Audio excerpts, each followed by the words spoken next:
This is the Lone Crater YouTube. We hope this video helps. In this video, I will show how to replace O2 sensor Hyundai Elantra. Full guide. Lift the car safely and disconnect the battery before you begin work to avoid shocks. Start by locating the upstream or downstream O2 sensor and spraying penetrating oil on the threads.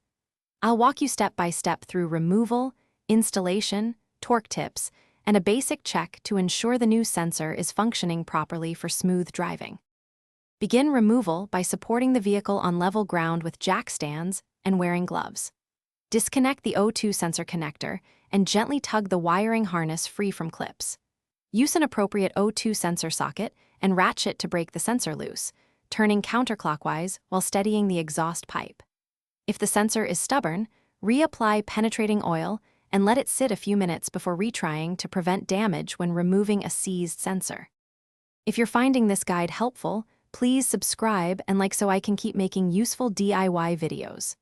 Quick recommendation: life's too short for a stinky car.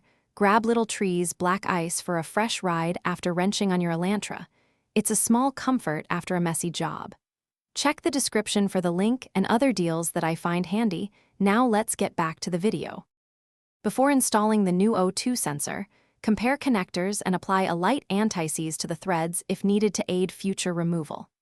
Thread the sensor in by hand to avoid cross-threading, then torque it to spec and reconnect the wiring harness securely.